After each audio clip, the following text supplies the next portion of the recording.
mulai ada FOMO dan lain sebagainya terhadap isu-isu politik ya.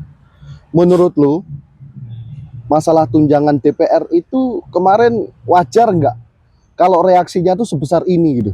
Kita Dari bukan Papua, orang asli Jakarta. jauh. Lu dari Papua, gua dari Magetan, Jawa Timur gitu. Jawa Timur. Gua nggak tahu di Papua spesifiknya seperti apa, tapi contoh kalau di sini kan yang chaosnya anak-anak STM nih. Nah, kalau di tempat gua anak STM tuh paling nakalnya tuh ya balapan, gitu-gitu loh boy. Yang masih ya pada taraf yang wajar gitu. Ya. Gimana kalau di Papua? Kita pelan-pelan nih. Tawuran. Udah tahu. Iya, STM itu kerjanya kayaknya sama seluruh STM Indonesia ini. Magetan enggak. Ya itu tidak tahu ya, mungkin bisa ditunggangi, cuman rata-rata kalau STM turun di setiap demo, kayaknya itu mereka juga turut membantu sih. Ya. Membantu maksudnya dalam artian membantu mengacaukan gitu. Karena ada waktu yang 2019 itu mereka kan bilang, ayo abang-abang mahasiswa mundur aja, urusan tawuran biar kita. Jadi mereka paling depan gitu. Iya. Masyarakat tuh melihat bahwa DPR itu tidak bekerja. Serius. Puncaknya di situ. Asik coy. Capek. Kenapa? Jalan tadi dari sana. Gara-gara lagi direnov itu halte akibat demo. Dibakar-bakar ya? Kacau gimana coy? Semakin kayak gini negara ini. Parah, friend.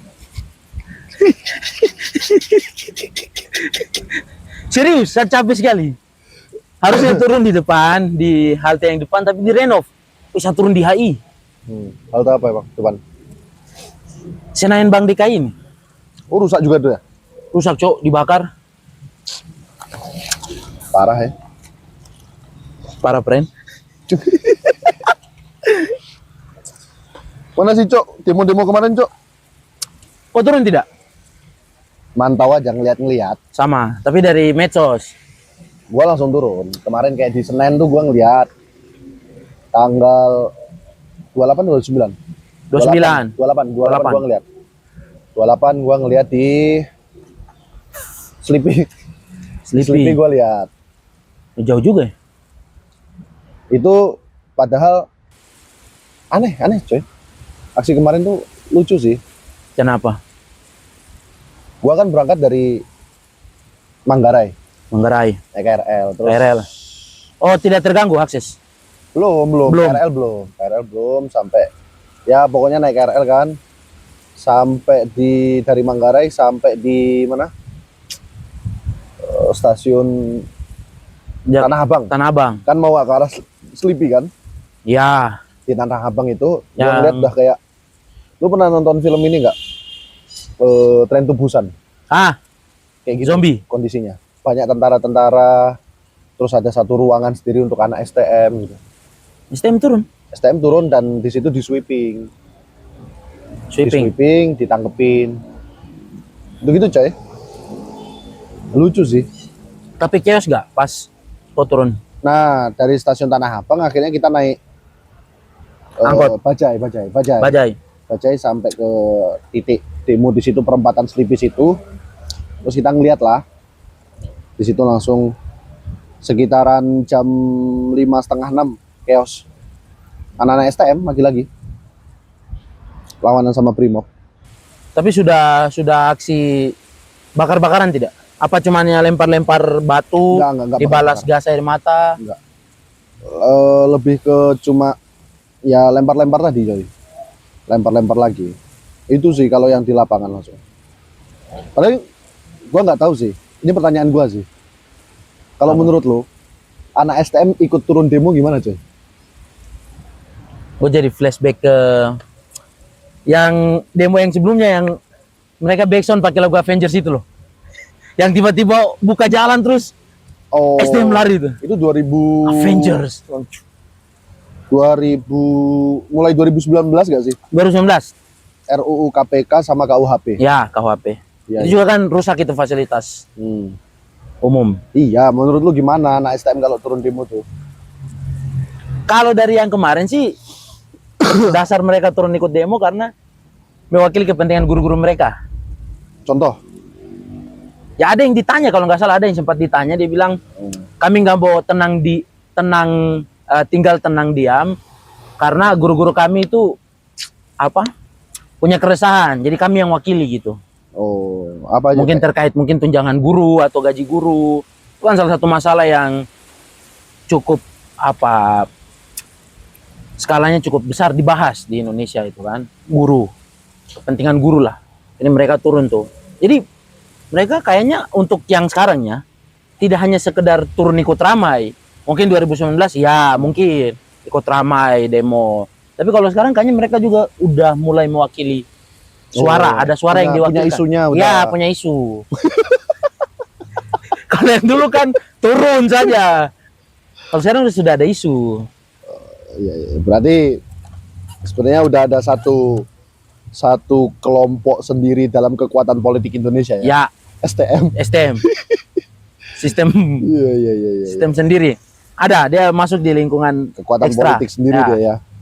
Enggak, maksud gua tuh ketika mereka kan gini, kemarin tuh agendanya yang gua lihat ya di tanggal 25 tuh kan aksi buruh tuh. Buruh tuh sebenarnya dengan menyuarakan isu-isu mereka sendiri di kalangan buruh. Kepentingan buruh lah. Nah, kayak ya hapus outsourcing dan lain sebagainya gitu-gitu kan. Masalah-masalah kesejahteraan ketenaga buruh, kerjaan lah. ketenaga kerjaan. Dan kalau kita lihat secara jam-jamnya, para buruh ini jam 12 selesai gitu loh boy. Jam 12 selesai terus mengundurkan diri. Nah, sekitaran sore nih pulang sekolah datang mereka coy. STM. Nah, maksud gua kan ada satu-satu nih harusnya isunya yang diselesaikan. Gambaran besarnya tuh gini boy, civil society ini kenapa nggak kayak punya satu isu yang coba diselesaikan satu-satu gitu loh. Jadi semua fokus ke satu isu dulu Satu gitu. isu dulu. Ya mungkin karena udah mencapai puncak kulminasinya kali. Masalahnya udah kebanyakan. Iya, udah banyak apa fenomena gunung es itu loh. Oke. Yang di bawah udah banyak. Ya udah, lepas saja dengan berbagai elemen. Buruh dengan buruh, mahasiswa dengan mahasiswa. Terus kemarin ada yang elemen perempuan juga tuh. Kemarin ada demo di DPR RI. Ada juga. Udah banyak. Terlalu banyak masalahnya ya. Jadi Udah terlalu banyak di negara ini, Pak. tumpang tindih masalah. Makanya sekalian aja langsung duar demo semua. Tapi kenapa harus rusuh? Itu satu hal yang tidak bisa dipastikan sih sebenarnya. Nggak bisa dipastikan. Gimana maksudnya? Karena ada provokator. Nah, kalau bisa dipastikan berarti tidak ada provokator. Lah iya toh. Provokator gabung. Kok gabung ya logatnya Jawa sama Papua? Maksudnya iya toh. Iya. Kalau tidak ada provokator tidak rusuh. Kalau ada provokator rusuh. Karena saya yakin maksudnya manusia di Indonesia ini tidak semuanya memiliki kualitas SDM yang rendah lah. Pasti mereka datang sebenarnya tujuannya untuk menyampaikan aspirasi dengan baik awalnya. Cuman mungkin karena ada manusia-manusia juga yang tidak senang dengan keutuhan negara, akhirnya mereka bisik-bisik. Nggak gini deh. Bakar aja boy. Pelan-pelan pelan-pelan. Kita kan bukan orang asli Jakarta. Oh iya sih. Oke? Kita Dari bukan Papua, orang asli Jakarta. Jauh. Lu dari Papua, gua dari Magetan, Jawa Timur gitu. Jawa Timur. Gua nggak tahu di Papua spesifiknya seperti apa, tapi contoh kalau di sini kan yang chaosnya anak-anak STM nih.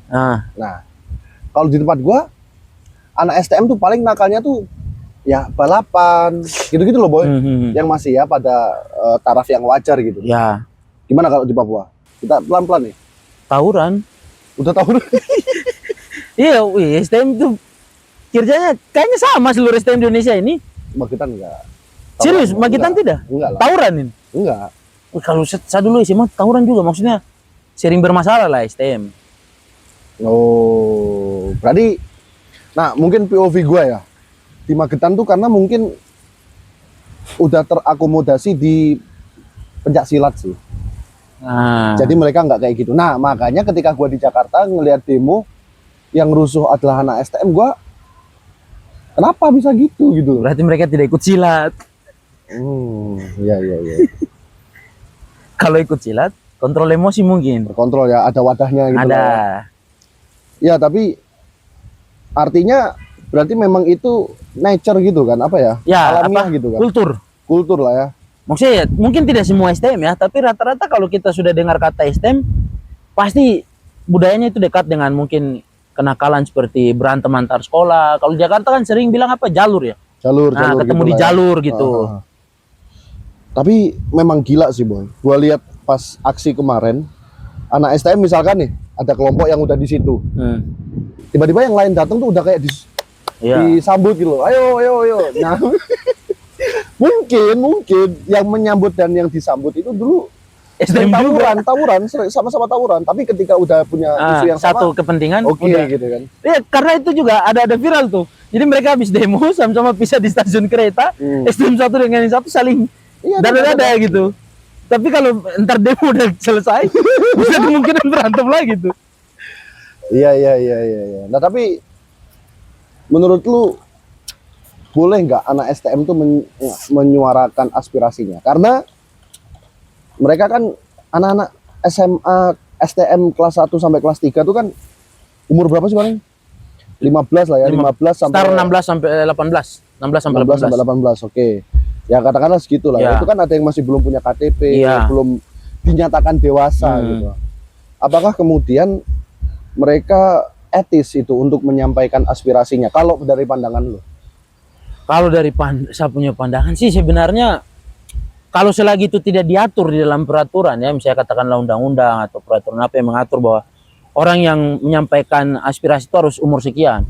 Kalau tidak ada peraturan itu ya sah-sah aja. Semua warga negara kan boleh berpendapat. Mungkin mereka juga ada keresahan sendiri dengan isu-isu yang terjadi kayak tadi mungkin mewakili guru mereka gitu mungkin. Terus kemudian selagi mereka datang untuk menyampaikan keresahan mereka ya tidak jadi masalah. Kalau dari saya aman-aman aja. Bahkan kalaupun anak SMP sekaligus kalau mungkin ada keresahan yang ingin disampaikan kan boleh-boleh saja. Kaderisasi kan? Kaderisasi. Iya. Tapi soalnya kan kita di sekolah pun diajarkan untuk menyampaikan pendapat kan. Oke. Bahkan tuh udah dari SMP kan diajar untuk ayo yang mau berbicara jangan takut gitu kan. Guru-guru biasanya gak apa-apa pandangan kalian gitu. Nah, itu kan sudah diajar dari SMP, SMA. Nah, kalau STM sudah praktek kan membuktikan guru mereka berhasil, Cok. bisa membantu mereka untuk tidak takut dalam memberikan pendapat gitu. Iya. Jadi tidak masalah kalau menurut saya sih. Selagi tidak ada aturan membatasi umur ya dalam menyampaikan pendapat ya. Ya, kalau itu kita kesampingkan lah masalah aturan ya. Tapi sejauh apa kalau dalam analisa lu ya? Sejauh apa mereka bisa memiliki pikiran mereka sendiri sehingga bisa isunya itu ya memang atas keresahan dia gitu. Quote and quote itu bukan ditunggangi. Ya. Kalau dari saya sih yang penting mereka satu regu. Sudah terdiri dari 10 sampai 15 20 orang jalan. Oke. Ya itu tidak tahu ya, mungkin bisa ditunggangi, cuman rata-rata kalau STM turun di setiap demo kayaknya itu mereka juga turut membantu sih. Ya.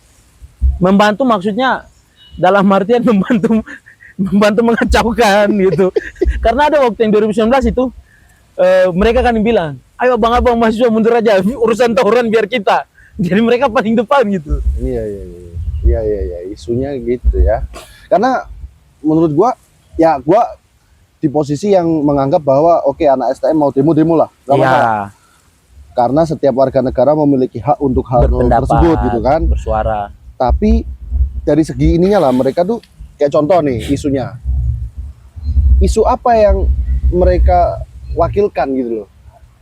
Ya. Tadi kan kata lu gurunya. Iya, ada. Memang misalkan. ada sempat saya baca di artikel di media sosial itu memang mewakili isu guru katanya. Nah, terus ini yang terhadap mereka itu apa? Dampak terhadap mereka sendiri.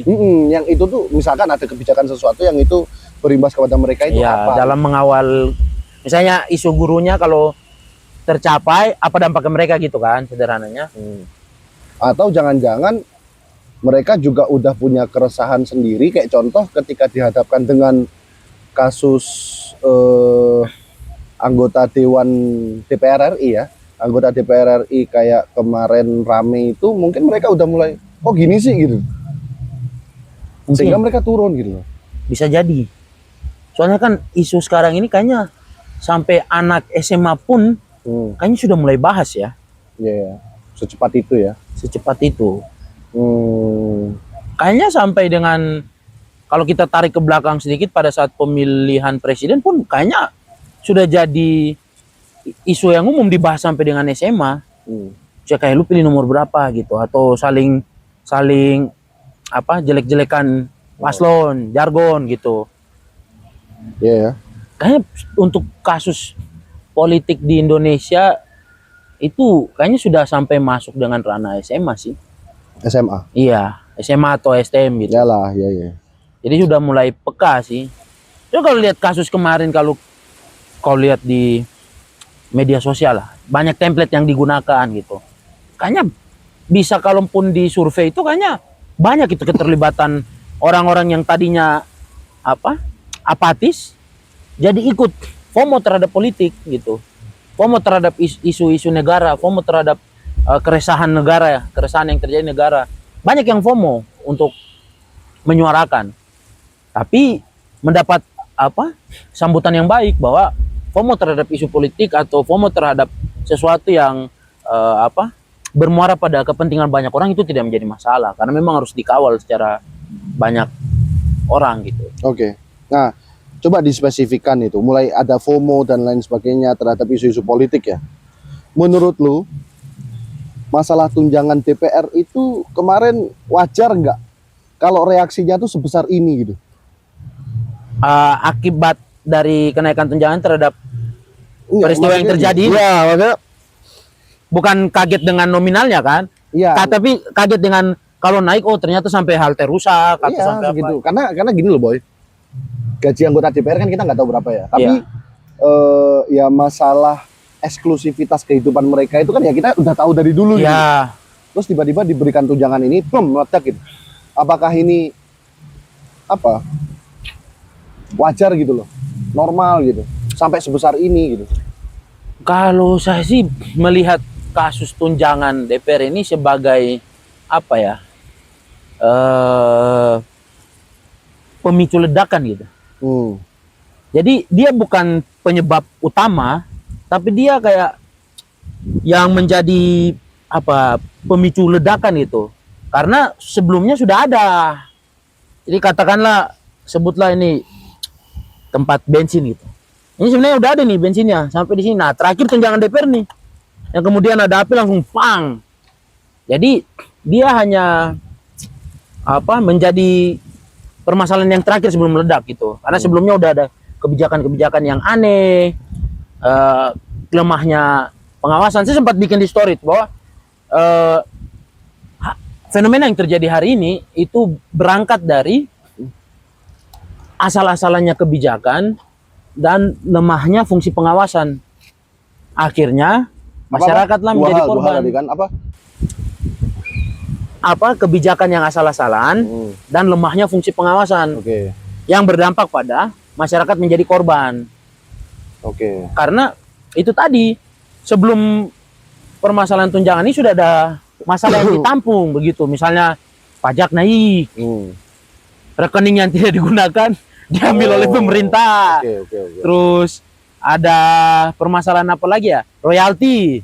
Kita mau nongkrong di kafe udah nggak bisa karena nggak bisa dengar lagu lagi karena udah di ini. Itu kan keresahan-keresahan yang mungkin bagi masyarakat ditabung tuh. Sampai dengan terakhir nih tunjangan DPR, pang meledak itu. Udah nggak bisa lagi ditahan. Demo. Nah, kayak bola salju berarti ya? Iya. Snowball. Tapi kenapa pecahnya di situ itu loh? Di isu ini?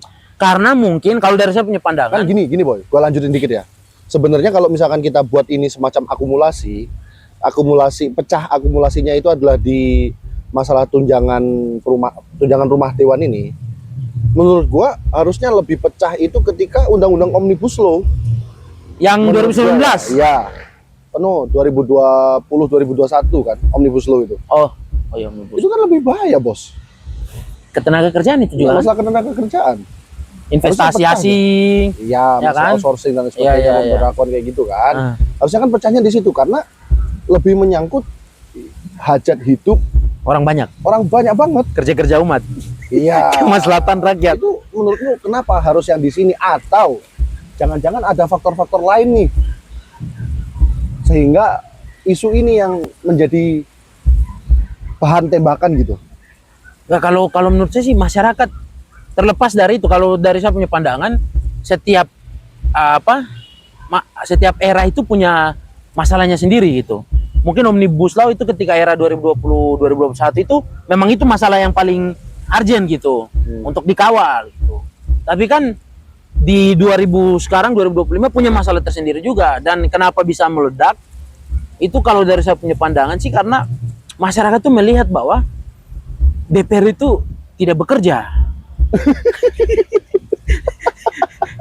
Serius. Puncaknya di situ.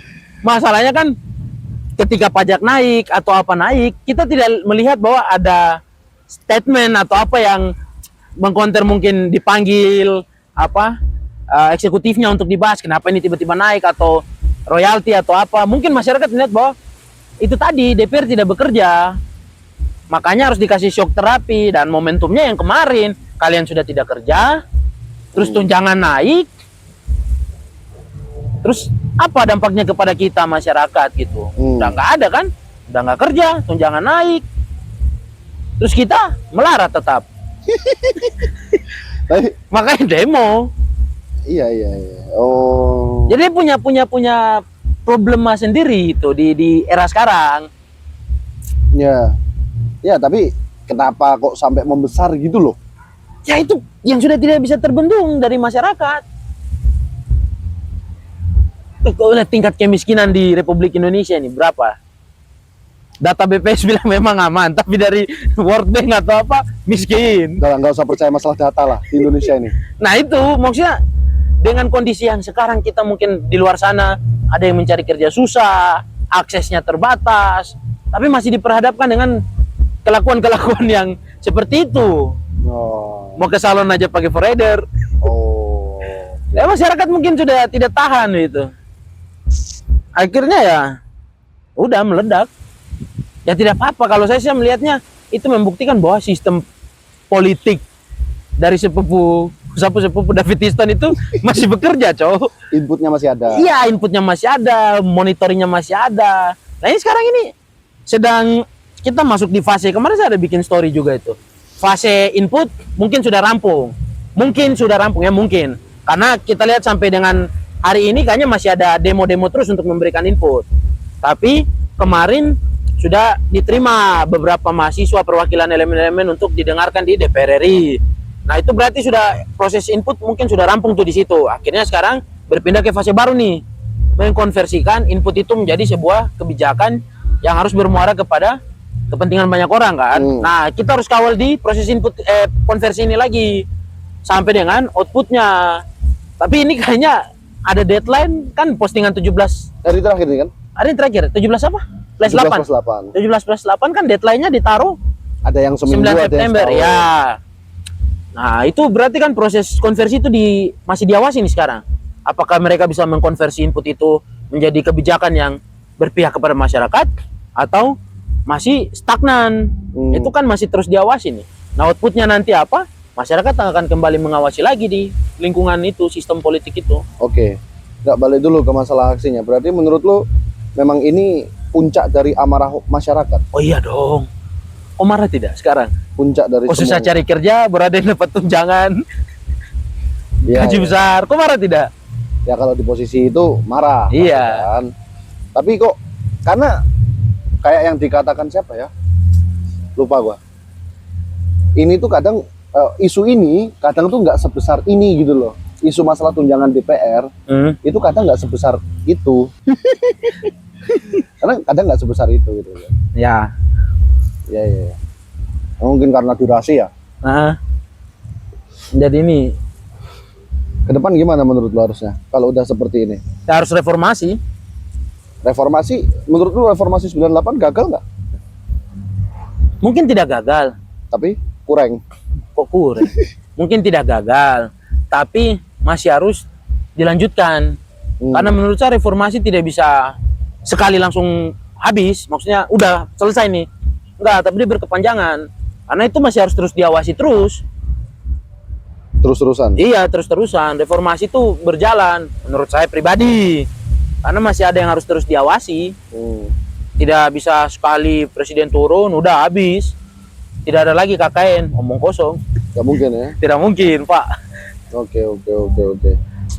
Ya udahlah, mungkin ke depan harus lebih baik lah ya proses perpolitikan di Indonesia ini. Oh iya, harus.